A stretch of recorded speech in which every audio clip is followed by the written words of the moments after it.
Welcome to wishful ಅಡುಗೆ ಮನೆ.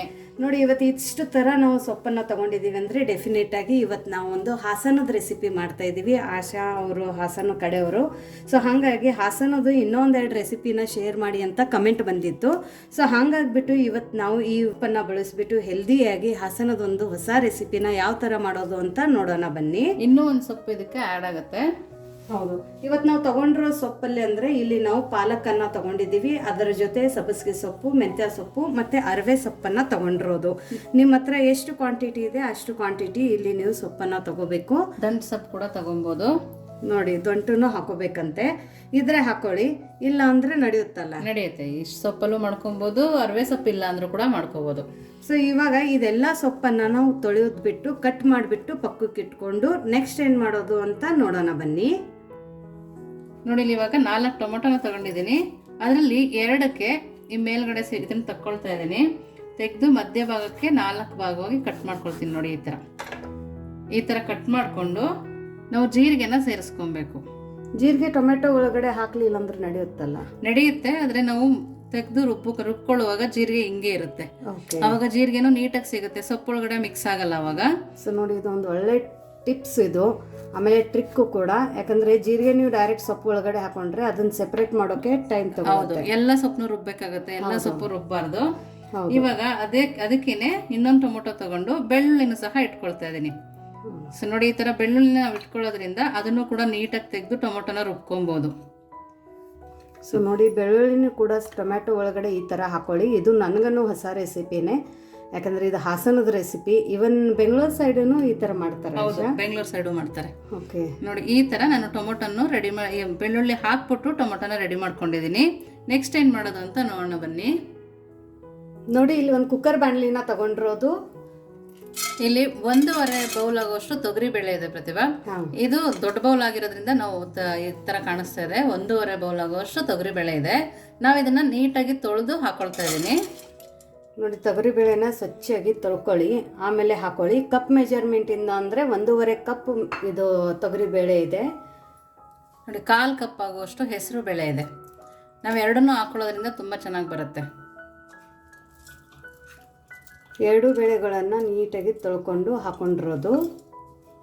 ನೋಡಿ, ಇವಾಗ ಬೇಳೆ ಮುಳುಗುವಷ್ಟು ನಾವು ನೀರನ್ನ ಹಾಕ್ಕೊಳ್ತಾ ಇದ್ದೀನಿ. ನಾವು ಇದಕ್ಕೆ ಜಾಸ್ತಿ ನೀರು ಹಾಕಬಾರ್ದು. ನೋಡಿ, ಇಷ್ಟು ನೀರು ಹಾಕಿದ್ದೀನಲ್ಲ, ಇಷ್ಟೇ ಸಾಕಾಗುತ್ತೆ. ನೋಡಿ, ಇವಾಗ ಎಲ್ಲ ಸೊಪ್ಪನ್ನು ಕಟ್ ಮಾಡ್ಕೊ ಬಂದ್ವಲ್ಲ, ಅದನ್ನು ಸೇರಿಸ್ಕೊಳ್ತಾ ಇದ್ದೀನಿ. ನಾವು ಸಣ್ಣದಾಗೆ ಕಟ್ ಮಾಡ್ಕೋಬೇಕು ಅಂತ ಏನಿಲ್ಲ, ಮೀಡಿಯಮಾಗಿ ಕಟ್ ಮಾಡ್ಕೊಂಡ್ರೂ ಸಾಕಾಗತ್ತೆ. ನೋಡಿ, ಇಷ್ಟೆಲ್ಲ ಸೊಪ್ಪು ಸೇರೋದ್ರಿಂದ ಹೆಲ್ದಿಯಾಗಿ ಕೂಡ ಇರುತ್ತೆ. ಊರ್ ಕಡೆ ತುಂಬಾ ಚೆನ್ನಾಗಿ ಹೆಲ್ದಿಯಾಗಿರ್ತಾರೆ ಪ್ರತಿಭಾ. ಈ ತರ ಸೊಪ್ಪು ತರಕಾರಿ ಎಲ್ಲ ಫ್ರೆಶ್ ಆಗಿ ಸಿಗತ್ತಲ್ಲ. ಹೌದು, ಅವರೇ ಬೆಳೆದಿರ್ತಾರೆ ಗದ್ದೆಯಲ್ಲಿ ಬೇರೆ. ಹೌದು, ನೋಡಿ, ಇಷ್ಟೊಂದು ಸೊಪ್ಪು ಸೇರಿಸಿ ಮಾಡ್ಕೊಂಡ್ರೆ ಹೆಲ್ದಿಯಾಗಿರ್ಬೋದು. ನೋಡಿ, ಇವಾಗ ಇಷ್ಟು ಸೊಪ್ಪನ್ನು ನಾವು ಸೇರಿಸ್ಕೊಂಡ್ಮೇಲೆ ನಾವು ಅವಾಗಲೇ ಟೊಮೊಟೊಗೆ ಜೀರಿಗೆ ಸೇರಿಸ್ಕೊಂಡ್ಬಂದ್ವಲ್ಲ, ಅದನ್ನ ಈ ಥರ ಪಕ್ಕಕ್ಕೆ ಇಟ್ಕೊಬೇಕು. ಬೆಳ್ಳುಳ್ಳಿದನ್ನು ಸಹ ಹಾಗೆ ಇಟ್ಕೊಬೇಕು.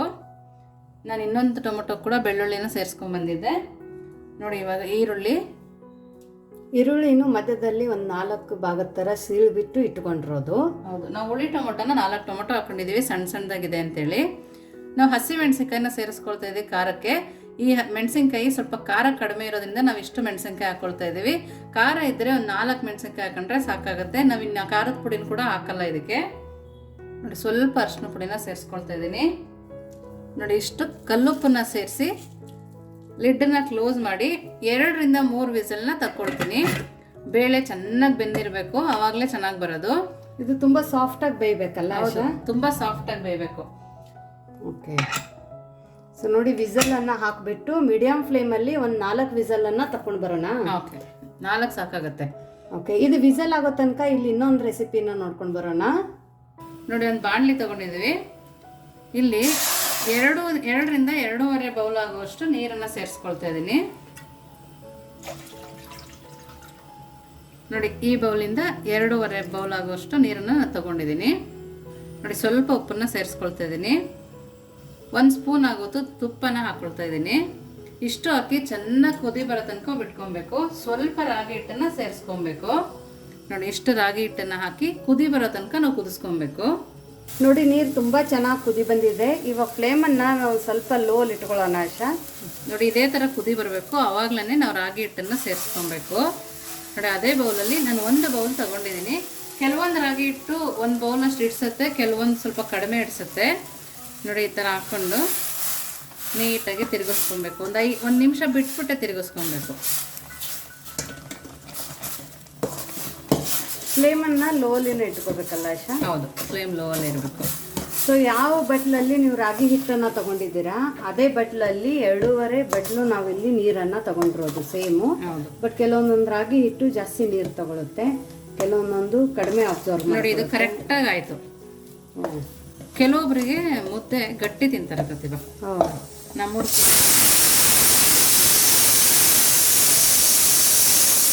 ನೋಡಿ ಮುದ್ದೆ ಆಗೋಷ್ಟರಲ್ಲಿ ಕುಕ್ಕರ್ ವಿಸಲ್ಲು ಆಯಿತು. ಹೌದು, ಮೊಸಪ್ಪದ ವಿಸಲ್ ಆಗ್ತಾ ಇದೆ. ನೋಡಿ ನಮ್ಮೂರ ಕಡೆ ಕೆಲವೊಬ್ರು ಗಟ್ಟಿ ಮುದ್ದೆ ತಿಂತಾರೆ. ನಮ್ಮ ದೊಡ್ಡಪ್ಪ ಅವರೆಲ್ಲ ತುಂಬಾ ಗಟ್ಟಿ ಇರ್ಬೇಕು ಮುದ್ದೆ ಅಂತಾರೆ. ನಮ್ಮ ಅಪ್ಪ ಅವ್ರಿಗೆಲ್ಲ ಸಾಫ್ಟ್ ಇರಬೇಕು.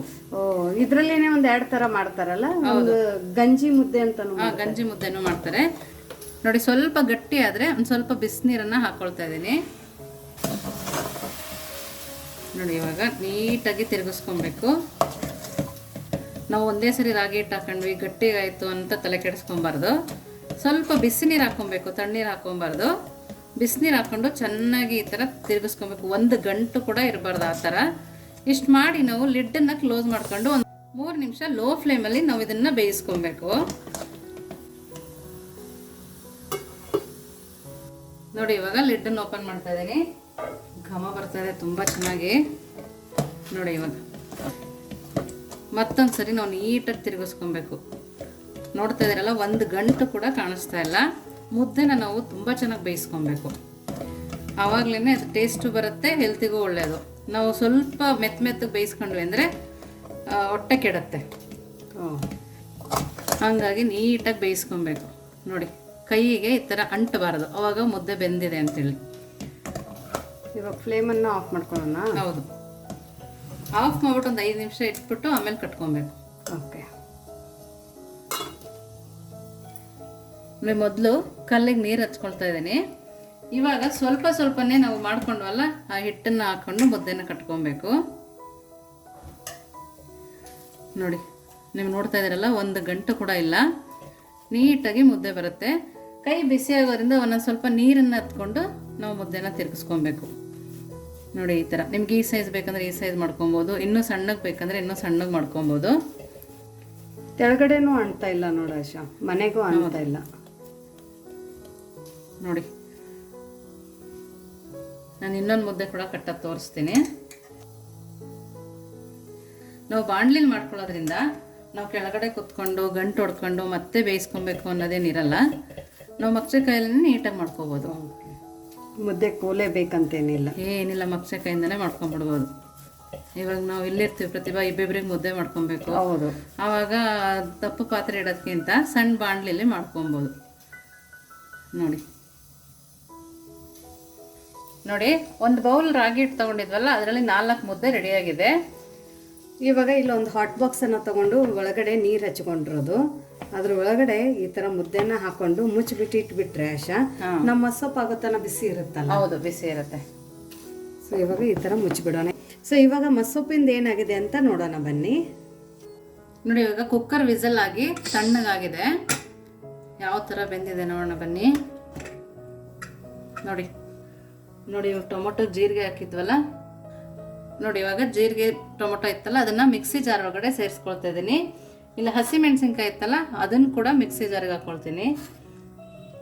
ನಾವು ಎಷ್ಟು ಈರುಳ್ಳಿ ಟೊಮೆಟೊ ಎಲ್ಲ ಹಾಕೊಂಡಿದ್ದೀವಿ ಎಲ್ಲ ಮಿಕ್ಸಿ ಜಾರಿಗೆ. ಬೆಳ್ಳುಳ್ಳಿ ಎಲ್ಲ ಹಂಗೆ ಇದೆ ನೋಡಿ, ಪ್ರತಿಯೊಂದು ಹಂಗೆ ಇದೆ. ಸ್ವಲ್ಪ ಸೊಪ್ಪನ್ನು ತಗೊಂಡು ಹಾಕ್ಕೊಳ್ತಾ ಇದ್ದೀನಿ. ನೋಡಿ ನೋಡಿ ಈರುಳ್ಳಿ, ಟೊಮೊಟೊ, ಹಸಿಮೆಣಸಿನ್ಕಾಯಿ ಎಲ್ಲದನ್ನು ಮಿಕ್ಸಿ ಜಾರ್ ಒಳಗಡೆ ಸೇರಿಸ್ಕೊಳ್ತಾ ಇದ್ದೀನಿ. ನಾವು ಮಿಕ್ಕಿದ್ದೇನಿದೆ ಅದನ್ನು ಮಸ್ಕೋಬೇಕು. ಈ ಬೇಳೆ ಎಲ್ಲ ಉಳಿದಿರುತ್ತಲ್ಲ ಅದನ್ನು ನಾವು ನೀಟಾಗಿ ಮಸ್ಕೊಬೇಕು. ದಪ್ಪದ ಏನಿರೋದು ಅದನ್ನು ಮಾತ್ರ ತೆಗೆದು ಹಾಕ್ಕೊಳ್ತಾ ಇದ್ದೀನಿ. ನಾನು ಇದನ್ನು ಇವಾಗ ಗ್ರೈಂಡ್ ಮಾಡ್ಕೊಂಬರ್ಬೇಕು. ನೋಡಿ ಮಿಕ್ಕಿರೋ ಬೇಳೆ, ಟೊಮೊಟೊ, ಸೊಪ್ಪು ಎಲ್ಲ ಇದೆಯಲ್ಲ ಚೆನ್ನಾಗಿ ಕಡ್ಕೋಬೇಕು. ಚೆನ್ನಾಗಿ ಮಸ್ಕೊಂಡಷ್ಟು ತುಂಬ ಚೆನ್ನಾಗಿ ಬರುತ್ತೆ. ಇದಕ್ಕೆ ನೀರು ಹಾಕೋಬಾರ್ದು ಆಶಾ? ನೀರು ಹಾಕೋಬಾರ್ದು, ಇಷ್ಟರಲ್ಲೇ ಮಾಡಬೇಕು. ಬೇಳೆ ಎಲ್ಲ ಚೆನ್ನಾಗಿ ಮಸ್ಕೊಬೇಕು. ಕೆಲವರು ಫುಲ್ ಎಲ್ಲದನ್ನು ಮಿಕ್ಸಿಗೆ ಹಾಕೊಂಡ್ಬಿಡ್ತಾರೆ ಪ್ರತಿಭಾ, ಅವಾಗ ಸ್ವಲ್ಪ ಅಂಟು ಬರುತ್ತೆ. ನಾವು ಇದೇ ಥರ ಮಾಡೋದ್ರಿಂದ ಟೇಸ್ಟ್ ಕೂಡ ತುಂಬ ಚೆನ್ನಾಗಿರುತ್ತೆ. ಬಟ್ ಫ್ಲೇವರ್ ಈ ಥರ ಮಾಡ್ಕೊಂಡಿದ್ರೆ ಚೆನ್ನಾಗಿ ಬರುತ್ತೆ. ಹೌದು, ನಾವು ಎಷ್ಟು ಚೆನ್ನಾಗಿ ಕಟ್ಕೊಂತೀವೋ ಅಷ್ಟು ಚೆನ್ನಾಗಿರುತ್ತೆ. ಇವಾಗ ಫ್ಲೇಮನ್ನು ಲೋ ಫ್ಲೇಮಲ್ಲಿ ಇಟ್ಕೊಂಡಿರೋದಲ್ಲ ಆಶಾ? ಹೌದು, ಲೋ ಫ್ಲೇಮಲ್ಲಿದೆ ನೋಡಿ. ಈ ಥರ ಚೆನ್ನಾಗಿ ಮಸ್ತಿದೆ ನೋಡಿ. ಬೇಳೆ ಸೊಪ್ಪು ಎಲ್ಲ ಮಿಕ್ಸ್ ಆಗಿದೆ ನೀಟಾಗಿ. ಇವಾಗ ನಾವು ಮಿಕ್ಸಿ ಮಾಡ್ಕೊ ಬಂದ್ವಲ್ಲ, ಆ ಖಾರನ ಸೇರಿಸ್ಕೊಬೇಕು.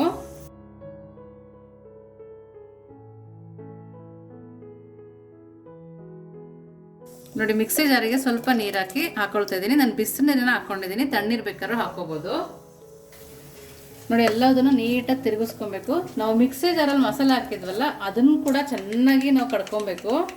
ನಾವು ಮಸ್ಕೊಳ್ಳೋದ್ರಿಂದನೇ ತುಂಬ ಟೇಸ್ಟಿಯಾಗಿ ಬರೋದು ನೋಡಿ. ನಾವು ಇಷ್ಟು ಮಸ್ಕೊಂಡಿರೋದು ಸಾಕಾಗುತ್ತೆ. ನೆಕ್ಸ್ಟ್ ಏನು ಮಾಡೋದು ನೋಡೋಣ ಬನ್ನಿ. ನಾವಿವಾಗ ಒಂದು ಅರ್ಧ ಸ್ಪೂನ್ ಆಗೋಷ್ಟು ಬೆಲ್ಲನ ನೋಡಿ. ನಾವು ಈ ಬೆಲ್ಲ ಹಾಕಿದ್ಮೇಲೆ ಸ್ವಲ್ಪ ಕುದಿ ಬರೋ ತನಕ ಬಿಟ್ಟು ಒಂದು ಸ್ವಲ್ಪ ಉಪ್ಪನ್ನ ಹಾಕ್ಕೊಳ್ತಾ ಇದ್ದೀನಿ. ನಾವು ಮೊದಲು ಸೊಪ್ಪು ಬೇಯ್ಬೇಕಾದ್ರೆ ಕೂಡ ಹಾಕಿದ್ವಲ್ಲ. ಇವಾಗ ಟೇಸ್ಟ್ ನೋಡಿ ಹಾಕೊಬೇಕು. ನಂಗೆ ಸ್ವಲ್ಪ ಕಡಿಮೆ ಅನ್ನಿಸ್ತು ಅಂತ ಹಾಕ್ಕೊಂಡಿದ್ದೀನಿ ನೋಡಿ. ಇಷ್ಟು ಗಟ್ಟಿನೇ ಇರಬೇಕು, ತೆಳು ಆದರೆ ಚೆನ್ನಾಗಿರಲ್ಲ ನೋಡಿ. ಇದನ್ನು ಪಕ್ಕಕ್ಕಿಟ್ಟು ಒಗ್ಗರಣೆ ರೆಡಿ ಮಾಡ್ಕೊಳ್ಳೋಣ. ಓಕೆ ನೋಡಿ, ಇವಾಗ ಒಂದು ಸಣ್ಣ ಬಾಣಲಿನ ತೊಗೊಂಡಿದ್ದೀವಿ ಒಗ್ಗರಣೆ ಹಾಕೋಕ್ಕೆ. ಆ ಬಾಣಲಿ ಕಾದ್ಮೇಲೆ ಒಂದು 2-3 ಸ್ಪೂನ್ ಆಗೋಷ್ಟು ಎಣ್ಣೆನ ಸೇರಿಸ್ಕೊಳ್ತಾ ಇದ್ದೀನಿ. ಇದು ಎಣ್ಣೆ ಕೂಡ ಕಡಿಮೆ ತಗೊಳುತ್ತೆ ನೋಡಿ. ಇವಾಗ ಸಾಸಿವೆನ ಸೇರಿಸ್ಕೊಳ್ತಾ ಇದ್ದೀನಿ ನೋಡಿ. ಸಾಸಿವೆ ಸಿಡಿಯೋಕ್ಕೆ ಸ್ಟಾರ್ಟ್ ಆದಮೇಲೆ ಬೆಳ್ಳುಳ್ಳಿನ ಹಾಕೊಬೇಕು. ನಾವು ಬೆಳ್ಳುಳ್ಳಿನ ಚೆನ್ನಾಗಿ ಜಜ್ಜಿ ಹಾಕೊಬೇಕು, ಆವಾಗಲೇ ಟೇಸ್ಟ್ ತುಂಬ ಚೆನ್ನಾಗಿ ಬರುತ್ತೆ. ಕರ್ಬೇವಿನ ಸೊಪ್ಪು ಕೂಡ ಸೇರಿಸ್ಕೊಬೇಕು. ಸ್ವಲ್ಪ ಇಂಗು ನೋಡಿ. ಇಷ್ಟನ್ನು ಹಾಕಿ ಚೆನ್ನಾಗಿ ಬೆಳ್ಳುಳ್ಳಿ ಸ್ಮೆಲ್ ಹೋಗೋ ತನಕ ಫ್ರೈ ಮಾಡ್ಕೊಬೇಕು. ನಿಮ್ಮ ಹತ್ರ ಒಣಮೆಣಸಿನ್ಕಾಯಿ ಇದ್ದರೆ ಅದನ್ನು ಕೂಡ ಹಾಕೊಬೋದು. ಈ ಮೊಸಪ್ಪು ಪ್ರತಿಭಾ ಮುದ್ದೆಗಂತೂ ತುಂಬ ಚೆನ್ನಾಗಿರುತ್ತೆ. ಅನ್ನ ಎಲ್ಲದಕ್ಕೂ ಸೂಟ್ ಆಗುತ್ತೆ, ಚಪಾತಿಗೂ ಚೆನ್ನಾಗಿರುತ್ತೆ, ತುಂಬಾನೇ ಚೆನ್ನಾಗಿರುತ್ತೆ, ಸೂಟ್ ಆಗುತ್ತೆ. ಹೌದು ನೋಡಿ, ಇವಾಗ ಒಗ್ಗರಣೆ ರೆಡಿ ಇದೆ ನೋಡಿ. ಇವಾಗ ಒಗ್ಗರಣೆ ಹಾಕೊಂಡಿವೆಲ್ಲನೂ ಬೆಳ್ಳುಳ್ಳಿ ಒಗ್ಗರಣೆನ ಈ ಸೊಪ್ಪದ ಒಳಗಡೆ ಹಾಕೊಳ್ಳೋಣ. ನಾವು ಮೊಸಪ್ಪು ಮಾಡ್ಬೇಕಾದ್ರೆ ಪ್ರತಿಭಾ ದಪ್ಪ ತಳ ಇರೋ ಪಾತ್ರೆನೇ ತಗೊಬೇಕು. ಯಾಕೆಂದ್ರೆ ಇಷ್ಟು ತಿಕ್ಕಾಗಿ ಮಾಡ್ತೀವಲ್ಲ, ತಳ ಹಿಡಿಯೋ ಚಾನ್ಸಸ್ ಇರುತ್ತೆ. ಓಕೆ, ಸೊ ನೋಡಿ ರೆಡಿ ಇದೆ. ಮೊಸಪ್ಪು ಮತ್ತು ಮುದ್ದೆ ಎಟ್ ಎ ಟೈಮ್ ನಾವು ಯಾವ ಥರ ಮಾಡ್ಕೊಳ್ಳೋದು ಅಂತ ನೋಡಿದ್ರಲ್ಲ. ಮುದ್ದೆ ಜೊತೆಗಂತೂ ತುಂಬ ಚೆನ್ನಾಗಿರುತ್ತೆ. ಹೇಗೆ ತಿನ್ನೋದು ಅಂತ ನೋಡೋಣ ಬನ್ನಿ. ನಾವೀಗ ಸ್ಟವ್ನ ಆಫ್ ಮಾಡ್ಕೊಂಡಿದ್ದೀವಿ ನೋಡಿ. ಇವಾಗ ಈ ಸಾಫ್ಟ್ ಮುದ್ದೆನ ಹಾಟ್ ಬಾಕ್ಸಲ್ಲಿ ಮಾಡ್ಕೊಂಡು ಇಟ್ಕೊಂಡಿದ್ವಲ್ಲ, ಇನ್ನೂ ಆದ್ರೂ ಅಷ್ಟೇ ಸಾಫ್ಟ್ ಆಗಿದೆ. ಇಲ್ಲಿ ನೋಡಿ, ಇನ್ನೂ ಮುದ್ದೆ ಒಳಗಡೆ ಹೊಗೆ ಬರ್ತಾ ಇದೆ. ಒಂದೇ ಸರ್ತಿಗೆ ಒಂದು ಕಡೆ ಮೊಸಪ್ಪು ಮತ್ತು ಮುದ್ದೆ ಮಾಡೋದು ತುಂಬ ಈಸಿ ಇದೆ ನೋಡಿ. ಮೊಸಪ್ಪು ಮನೆಗೆ ಯಾರಾದ್ರೆ ಬಂದ್ರು ಆಶಾ ದಿಢೀರಂತ ಮಾಡ್ಕೋಬಹುದು. ಇದು 10 ನಿಮಿಷದಲ್ಲೇ ಆಗುತ್ತೆ. ಕುಕ್ಕರ್ಗೆಲ್ಲ ಹಾಕಿ ಬಿಡಿಸಿ ವಾಶ್ ಮಾಡಿ ಇಟ್ಕೊಂಡ್ರೆ ಸಾಕು. ಹೌದು, ಬೇಗ ಆಗೋಗುತ್ತೆ ನೋಡಿ. ಹಳೆಯ ಕಾಲದ ರೆಸಿಪಿ ಆದರೂ ಹೆಲ್ದಿಯಾಗಿ ತುಂಬಾನೇ ಚೆನ್ನಾಗಿರುತ್ತೆ. ಇದ್ರ ಜೊತೆಗೆ ಈರುಳ್ಳಿನ ತಿಂತಾ ಇದ್ರೆ ತುಂಬಾನೇ ರುಚಿಯಾಗಿರುತ್ತೆ. ಮೊಸಪ್ಪು ಮುದ್ದೆ ಜೊತೆ ಈರುಳ್ಳಿ ತಿಂತೀರಾ? ಹೌದು. ಮುದ್ದೆ ಮೇಲೆ ಸ್ವಲ್ಪ ತುಪ್ಪ ನೋಡಿ. ತುಪ್ಪ ಹಾಕಿದ್ರೆ ತುಪ್ಪ ಹಂಗೆ ಮೆಲ್ಟ್ ಆಗ್ತಾ ಇದೆ. ಮುದ್ದೆ ಇನ್ನೂ ಬಿಸಿ ಇದೆ, ತುಂಬ ಚೆನ್ನಾಗಿ ಕಾಣ್ತಾ ಇದೆ. ನಿಮಗೆ ಯಾವ ಥರ ಅನ್ನಿಸ್ತಾ ಇದೆ ಅಂತ ಕಮೆಂಟ್ ಮೂಲಕ ಹೇಳಿ. ಸೊ ನೋಡಿ, ಇವಾಗ ತುಪ್ಪದ ಮುದ್ದೆ, ತುಪ್ಪ ಮುದ್ದೆ ಮೊಸಪ್ಪು, ಅದ್ರ ಒಳಗಡೆ ಈ ಮೊಸಪ್ಪನ್ನ ಎದ್ಬಿಟ್ಟು, ಸೊ ಮುದ್ದೆನ ಯಾವ ಥರ ತಿನ್ನೋದು ಅಂತ ನಮ್ಮ ಸೈಡದವರಿಗೆ ಹೊಸದ್ದು ಆಶಾ. ಸೊ ಹಾಗಾಗಿಬಿಟ್ಟು ನೋಡಿ, ಇವತ್ತೇ ಆಶಾನ್ ರೆಸಿಪಿ ಟೇಸ್ಟನ್ನು ನಾನು ನೋಡ್ತಾ ಇದ್ದೀನಿ. ತುಂಬ ಸಖತ್ತಾಗಿದೆ, ತುಂಬ ಚೆನ್ನಾಗಿದೆ. ಮೊಸಪ್ಪು ಅಂತೂ ತುಂಬ ಚೆನ್ನಾಗಿದೆ ಆಶಾ. ಪರ್ಫೆಕ್ಟಾಗಿ ಆಗಿದೆ. ಮುದ್ದೆನೂ ಅಷ್ಟೇ ಸಾಫ್ಟ್ ಆಗಿದೆ, ಬೆಣ್ಣೆ ಥರ ಬಾಯಲ್ಲಿ ಕರಗೋಗುತ್ತೆ, ಅಷ್ಟು ಸಾಫ್ಟಾಗಿ ಆಗಿದೆ. ಆಮೇಲೆ ಇದು ಸೊಪ್ಪಿದೆ ಅಲ್ಲ, ಸೊಪ್ಪು ಬಾಯಲ್ಲಿ ಸಿಗ್ತಾ ಇರ್ಬೇಕಾದ್ರೆ ಒಂಥರ ಬೆಣ್ಣೆ ತರ ಅನ್ಸುತ್ತೆ ತಿನ್ನೋಕೆ. ಮಸ್ದಿರ್ತೀವಲ್ಲ, ಖಾರನೂ ಕರೆಕ್ಟ್ ಆಗಿದೆ. ಮುದ್ದೆನಲ್ಲೂ ಅಷ್ಟೇ ಒಂದು ಗಂಟಿಲ್ಲ. ಹೌದು, ತುಂಬಾನೇ ಚೆನ್ನಾಗಿದೆ. ಕೆಲವೊಂದ್ಸರಿ ಮುದ್ದೆಗೆ ನಾವು ಹಿಟ್ಟು ಹಾಕಿದ ತಕ್ಷಣ ಕೆಲವೊಂದು ಹಿಟ್ಟು ಗಟ್ಟಿ ಆಗ್ಬಿಡುತ್ತೆ. ಅವಾಗ ಗಟ್ಟಿ ಆಗೋಯ್ತು ಮುದ್ದೆ ಅಂತೀವಿ. ಅದ್ರ ಬದಲು ಒಂದ್ ಸ್ವಲ್ಪ ಬಿಸಿನೀರ್ ಹಾಕಿದ್ರೆ ಅವಾಗ ಅದು ಕರೆಕ್ಟ್ ಆಗುತ್ತೆ. ತಣ್ಣೀರ್ ಹಾಕಿದ್ರೆ ಮಾತ್ರ ಮುದ್ದೆ ಚೆನ್ನಾಗಿ ಬರಲ್ಲ. ಬಟ್ ಮುದ್ದೆ ಮಾಡೋ ರೆಸಿಪಿನೂ ತುಂಬಾ ಈಸಿ ಆಗಿದೆ. ಹೌದು, 5 ನಿಮಿಷದಲ್ಲಿ ನೀವು ಮುದ್ದೆನೂ ಮಾಡ್ತೀರಾ, 10 ನಿಮಿಷದಲ್ಲಿ ಮಸ್ಸೊಪ್ಪನ್ನು ಮಾಡ್ತೀರಾ. ಸೊ ಟೋಟಲ್ 15 ನಿಮಿಷದಲ್ಲಿ ನೀವು ಬೇಕಂದರೆ ಒಂದು 50 ಜನಕ್ಕೂ ಆರಾಮಾಗಿ ಈ ಥರ ಅಡುಗೆನ ಮಾಡ್ಕೋಬೋದು. ಸೊ ನಿಮಗೆ ಈ ಮಸ್ಸೊಪ್ಪು ಮತ್ತು ಮುದ್ದೆ ರೆಸಿಪಿನ ಯಾವ ಥರ ಅನ್ನಿಸ್ತು ಅಂತ ನೀವು ನಮಗೆ ಕಮೆಂಟ್ ಮೂಲಕ ತಿಳಿಸೋದನ್ನು ಮರಿಬೇಡಿ. ನಿಮಗೆ ಈ ರೆಸಿಪಿ ತುಂಬ ಹೆಲ್ದಿ ಅನಿಸಿದರೆ ಮತ್ತು ನೀವು ಹಾಸನ ಸೈಡ್ದವ್ರು ಇದ್ದರೆ ನಮ್ಮ ವಿವರ್ಸು ಅವರು ಕೂಡ ಕಮೆಂಟ್ ಮೂಲಕ ನಮಗೆ ಹೇಳಿ ಈ ರೆಸಿಪಿ ನೀವು ನಿಮ್ಮ ಮನೇಲಿ ಇದೇ ಥರ ಮಾಡ್ತೀರೇನೋ ಅಂತ. ಸೊ ಮತ್ತೆ ಸಿಗೋಣ ನಾವು ಹೊಸ ರೆಸಿಪಿ ಜೊತೆ ಎವ್ರಿ ಡೇ ಅಂದರೆ 2:15 ಮಧ್ಯಾಹ್ನಕ್ಕೆ ವಿಶ್ಫುಲ್ ಅಡುಗೆ ಮನೆಯಲ್ಲಿ ಹೊಸ ರೆಸಿಪಿ ಜೊತೆ. ಇನ್ನೂ ನಮ್ಮ ಚಾನೆಲ್ನ ನೀವು ಸಬ್ಸ್ಕ್ರೈಬ್ ಮಾಡಿಲ್ಲ ಅಂದರೆ ಸಬ್ಸ್ಕ್ರೈಬ್ ಮಾಡಿ. ವಿಶ್ಫುಲ್ ಅಡುಗೆ ಮನೆಗೆ ಥ್ಯಾಂಕ್ ಯು.